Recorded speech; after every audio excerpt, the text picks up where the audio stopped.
My name is Alara Vance, and I am 28 years old, and my story unfolds in Havenwood, a town that once felt like a warm embrace. Havenwood was a place of old traditions, where everyone knew everyone, and loyalty was supposed to be a given. I poured my soul into my small artisanal jewelry business, which I called Ember and Stone. My studio, nestled above a quiet bakery, was my sanctuary, a place where I transformed raw metal and sparkling gems into unique pieces, each telling a story. I dreamed of expanding, of having my own storefront, a bright spot on Havenwood's Main Street. I was engaged to Marcus Blackwood, the man I believed was my future, my partner in every dream. He had a kind smile and a calming presence. My best friend, Clara Thorne, was like a sister to me. We had known each other since childhood, sharing secrets and dreams. My life felt full, complete, a beautiful mosaic of love, friendship, and purpose. I truly believed I had it all. One crisp autumn evening, with the scent of wood smoke in the air, I gathered Marcus and Clara in my studio. I was bursting with excitement, ready to share my grand vision for Ember and Stone. I unveiled my new, innovative jewelry line, designs that were intricately linked to Havenwood's folklore, pieces I felt would truly resonate with our community. I laid out my detailed business plan, a roadmap to expansion, to opening that storefront I so desperately dreamed of. I spoke of marketing strategies, sourcing new materials, and even a concept for a collaborative artist space within the new store. They listened intently, Marcus nodding with his reassuring smile, Clara offering enthusiastic support. I trusted them completely, believing they were as invested in my success as I was. A few weeks later, my world began to fracture. Marcus, without warning, broke off our engagement. He mumbled something about cold feet and different paths, his eyes avoiding mine. The man who was supposed to be my soulmate vanished from my life with a hollow excuse. The shock was immense, but the true devastation followed quickly. Clara, my dearest friend, suddenly announced she was opening her own jewelry business in the next town over, a bustling place called Sterling Heights. She called it Thorn and Charm.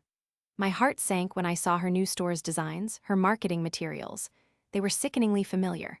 Her aesthetic, her business model, even the name of her signature collection, all echoed the detailed plan I had shared with her and Marcus. It was as if she had taken my blueprint and simply changed the name. Then the whispers started.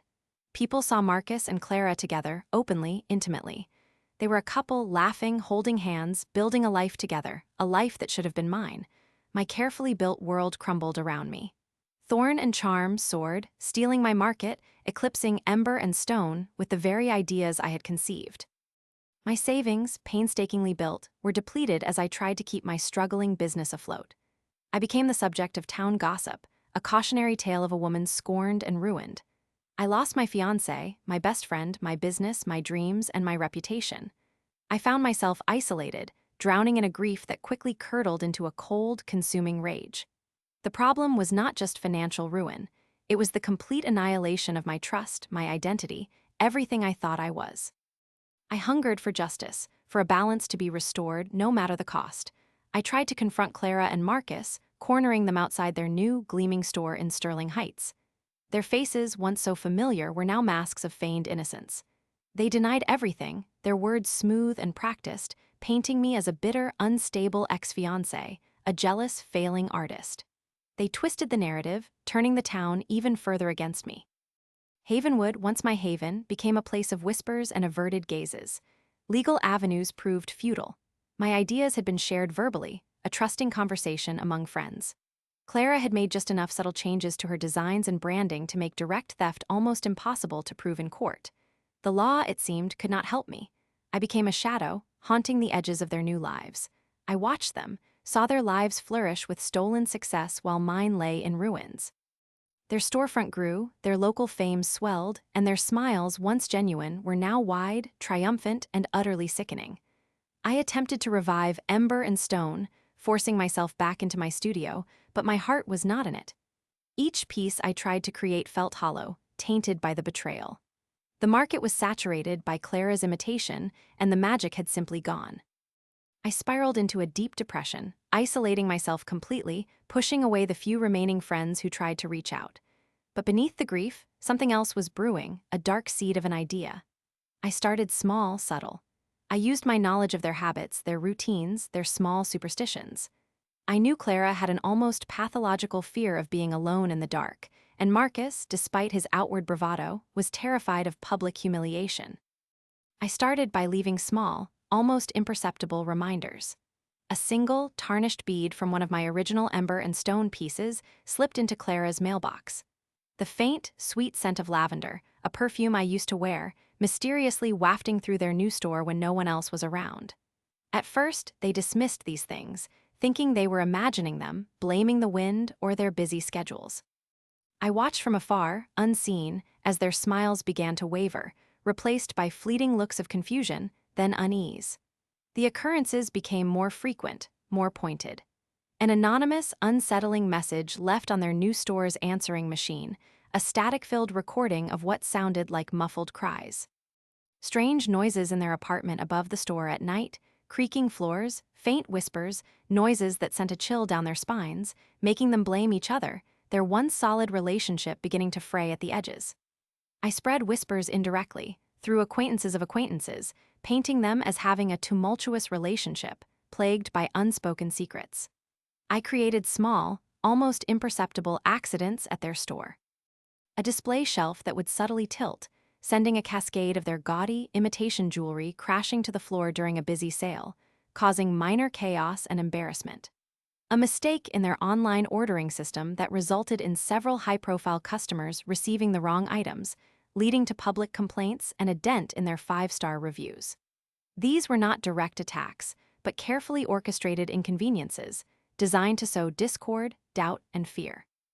I saw their opulent new storefront struggling, their smiles fading, their arguments intensifying, overheard through the thin walls of their apartment by anonymous sources who were surprisingly eager to share gossip. But as I inflicted these torments, I realized something chilling. While satisfying, they did not bring back what I had lost. My own life was still in ruins. I was still isolated, still empty. The more I became the architect of their misery, the more isolated I became myself. My own soul felt darker, stained by the creeping obsession. I hit rock bottom. I was a monster lurking in the shadows, my hands dirty with psychological warfare.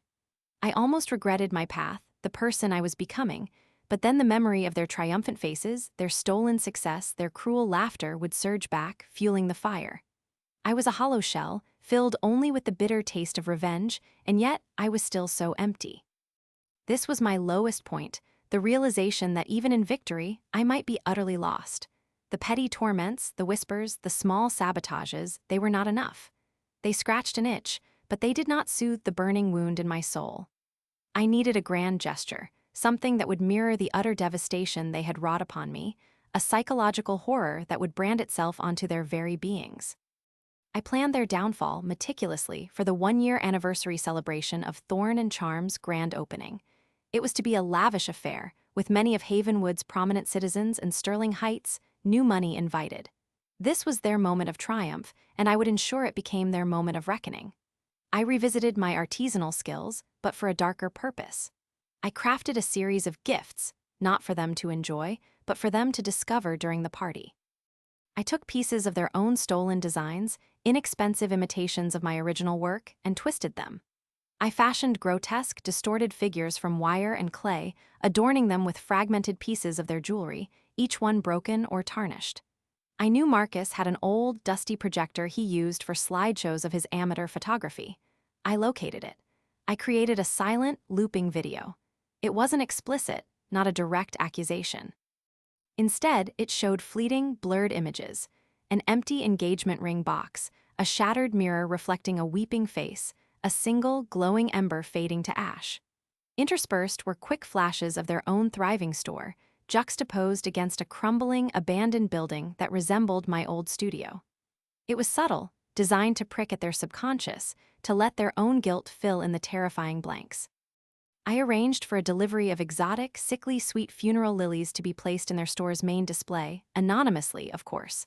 The card simply read, "Some things are best left buried." The ultimate plan was to orchestrate a haunting of their store during the party, a malevolent presence reacting to their ill-gotten gains. I had spent weeks studying the old building that housed Thorn and Charm. It was an old structure, with temperamental wiring. I bypassed certain circuits not to cause harm, but to create sudden, disorienting blackouts followed by flickering lights. I rigged speakers I had hidden in the dusty corners of the ceiling, connecting them to an old recorder. My own voice, distorted and almost inaudible, whispered fragmented phrases they had once said to me. Always loyal, we're family, forever. As the party reached its peak, the music blaring, the guests laughing, I triggered my devices. The lights flickered, then plunged the store into darkness. A collective gasp rose from the crowd. The projector sprang to life, casting its unsettling loop onto the largest wall, the ghostly images dancing across startled faces. Then, the whisper began, barely audible over the murmur of the frightened guests, rising and falling like a tormented breath. In the brief moments of darkness, I moved swiftly, revealing the chilling display I had meticulously crafted. Mannequins, dressed in crude, distorted versions of my stolen designs, stood lifelessly, their faces covered in dark, shroud-like cloth. A single, flickering lantern cast long, grotesque shadows that danced with the projected images. Around them, arranged like offerings at a shrine to their broken trust, were actual pieces of my original, beloved ember and stone jewelry, each piece intentionally broken or tarnished. The sickly sweet scent of the funeral lilies filled the air, mingling with the metallic tang of. The climax arrived when the lights finally came back on fully. The guests, disoriented and visibly disturbed, stared at the tableau of horror.